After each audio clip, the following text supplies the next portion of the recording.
Why, good morning. I am Andrew Ledford, and this is another episode of It's Coffee Time with Andrew. Today, we are going to be going over some tips for public speaking. That's right. I have been doing a few speaking engagements recently, and I have developed actually a program to teach other people to get over their fear of public speaking. And I just wanted to go over a couple tips today. I always think of public speaking as being just one aspect of verbal behavior. So it's comprised of several different components. And let me go over here. I do have a few slides here. Probably about 5% of people are totally terrified, freeze, cannot respond at all when they are talking in front of a group. And probably another 5% are just very uncomfortable. So that means there's 10% of the people out there who could benefit by learning to be more confident, more comfortable speaking in front of a group. And that is something that I work on. Actually, I do animal assisted emotional regulation, and this is how we go over teaching people to be more comfortable, and of course, with a dog. So 10% of the people are quite distressed when they're speaking in front of a group, and about half of those own a dog. So that means there's a lot of people out there who I could help. And this is something that's kind of interesting. Have you done any public speaking in the past? And if so, how did it make you feel? And if you do want to learn to be more comfortable in front of a group, why do you want to learn? Is it for business? Is it for presenting to organizations you belong to? Do you have a nonprofit that you want to go out and talk to people about? So, this is something to consider, and we can rate this on a hierarchy, a scale actually, from one, totally comfortable. You can talk to anybody, anywhere, in front of any size group. That's a one. To 10, that's the 5% that's terrified, that just can't do anything in front of a group. And you might want to consider where you are on that scale.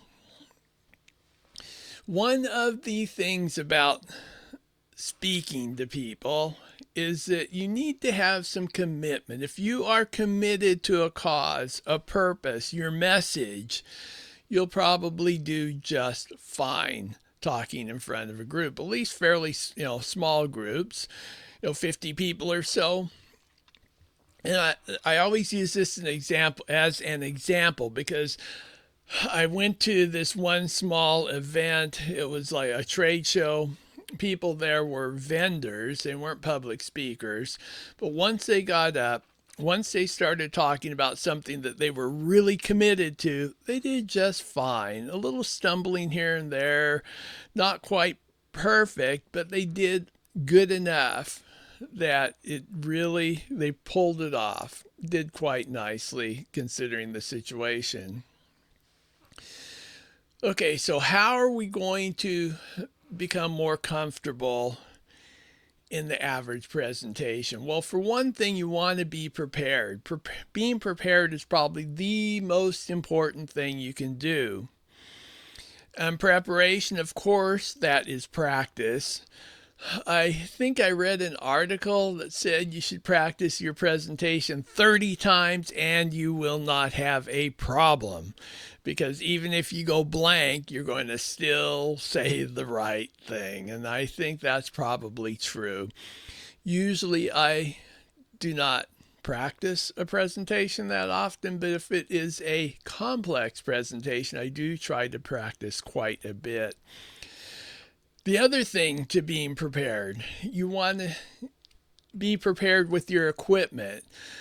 Countless times I will get up there with my computer and things just don't work the way I would like them to. And then I'm always thankful I did a little preparation because I can sail on through without the computer, without the slideshow.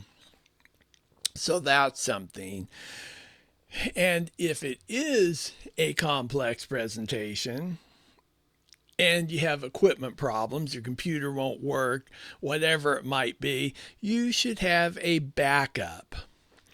And what I like doing is having just a little card, have everything on like a card catalog type of card, and that is often very helpful, especially if you have rather specific information you're trying to convey, such as a quote.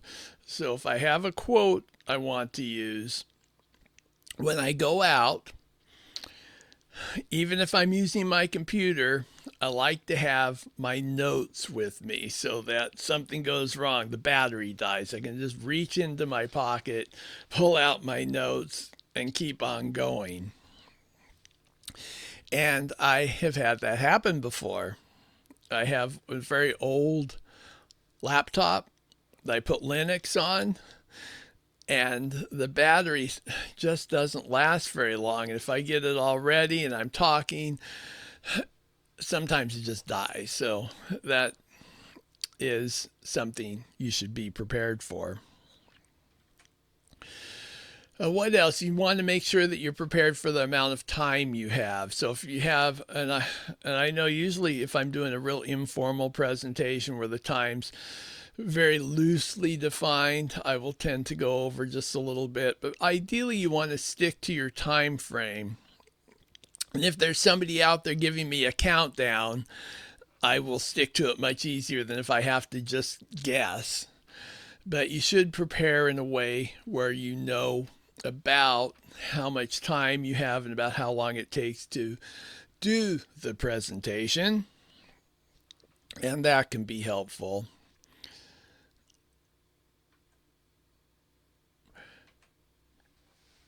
And then the most important part of your talk is probably going to be the opening and the closing. And you want to have a really strong opening. And some people say you should lead with a hook, which might not be a bad idea. And I often try to come up with something clever, usually something that takes somebody in one direction and then does a switch back to the main point, but related enough that there's some continuity there. And then the close is important, and oftentimes that is a call to action. And we're going to be looking at that here in a minute. I'll be talking about that again.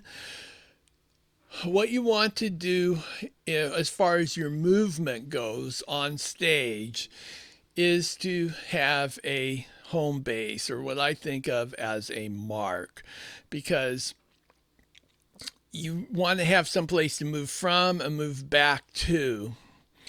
And this gets back to, I used to train dogs for TV commercials and movies and that sort of thing. So one of the first things I taught them was to go to a mark so that you could send them to a specific area and they would be on camera and do everything nicely, right when they were supposed to, and more importantly, where they were supposed to.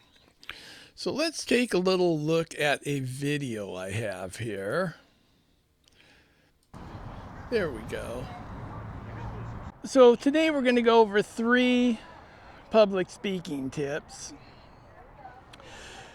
First of all, when you get up there to speak, it might be helpful if you just pause and take a deep breath before you start. And after that, what I want to do today is go over 2 speakers' triangles. We're not going to be talking about the rhetoric triangles, but we're going to be talking about physical movement. And we're going to start off with what I call the female triangle. And this is where you're moving up to one corner, across, and then back. So you're talking, making a point, you're going to make a new point, you go up to one of the corners, and you make a point at that area. So then at that juncture, you move over to the other corner, and here you make another point. And usually when I'm talking about going forward or backwards is a good time to move back to your original spot. So this is approach avoidance. I talk about that a lot. And this is your mark. This is your home base. And this is where you want to end up. And then to end the presentation, though, is you're going to walk forward and end with a strong closing. So the two most important parts to your presentation is a good opening, very strong opening, and then a strong closing, oftentimes a call to action. The second triangle we're going to go over is what I call the male triangle. And from here, you're making a point. You're going to move back to one corner to make another point. From here, you're going to cross over, make your next point, and then back up to your mark or home base. Pause or step forward and end with a strong ending. Usually, again, that's, if it's a business presentation, often a call to action. Okay, that's going to do it for this little bit of the talk. I'll see you next time. Bye.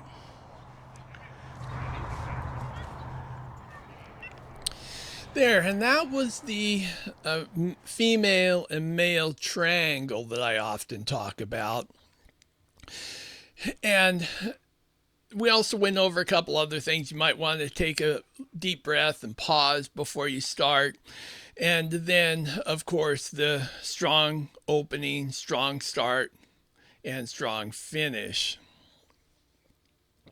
So those are all important things. There's some other options there. Sometimes you don't have room to do the triangle, so you're going across in a straight line. Or you might go across and come up and do a half female triangle or small female triangle, and then come over, and then perhaps you need to just do some other variation on the other side. So it is flexible, and it's going to the environment you are in is going to determine how you move.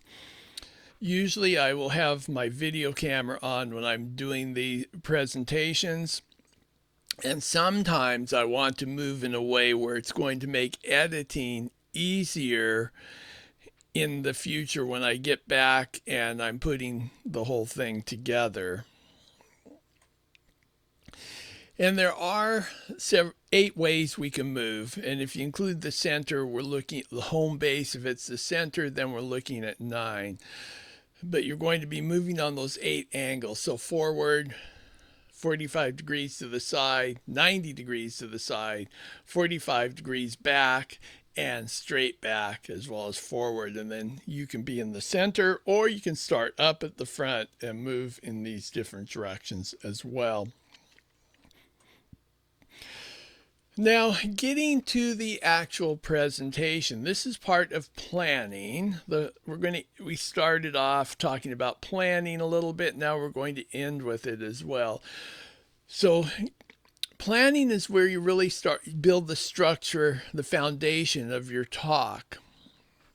And we're going to use the Deming cycle, the plan, do, study, act cycle. So you plan what you're going to do. You spend your time invested in planning. Then you do a test. That can be part of your practice, and then modify it. You're going to study how that practice went. So if you videotape your practice, you will be able to critique yourself a little bit better. Well, I have gone to a presentation where they were talking about doing public speaking, and they said, don't videotape yourself because it makes your gestures too big, which I'm guilty of. But I do that when I teach people anyway. Somebody does something right, they're struggling, and they do something right. Yes, I'm going to do a little celebration, get that dopamine burst, make an impact on, that's it, you got it now. So, but I do think that doing the videotape with the practice is good for the study part. And then you go out and you do it. And if you videotape your presentation too, then you can go through that cycle again. what worked. You can evaluate it, study it, and then go back to the plan, do, study, act cycle all over, especially if it's a presentation you do over and over and over again so that you get a little bit better each time. And I have modified this slightly into what I call the plan, test, evaluate, act cycle. And I just kind of like that better. Same thing, but just a little different. And then the other thing, what's your strategy when you're actually up there talking to people? It's probably not going to be the in depth plan, do, study, act cycle. It's going to be a different strategy. And for this, I like John Boyd's OODA loop, which is observe, orient, then decide and act. So you observe the crowd. You see somebody who likes what you're saying. You say something else. You see somebody else who likes it. So observe, I think, is an important part. And then you orient. How does that play into what you're doing? A bunch of people are on their cell phones. Things probably aren't going too good for you. You're going to have to do something to snap them back into your narrative. And that's the decide part. But he had the shorter version of observe, orient, act. And that's probably what you're going to be doing a lot of when you're actually standing up there talking to a group. And I think that's going to do it for this coffee time. I hope this was more informative for you than some of the other ones I've done. If so, leave a comment if it's on YouTube or Facebook or someplace else. And if you enjoyed learning more than me just talking about what I'm doing in my life, just let me know and I'll try to do more of these. I do think the next coffee time is going to be about 2 books I read. That it was supposed to be this one, but then I started thinking that's always a dangerous thing. And I thought, maybe I'll do a little bit more educational presentation this time. That's going to do it for me. I am wishing you the very best in life. Have a wonderful day. Bye-bye.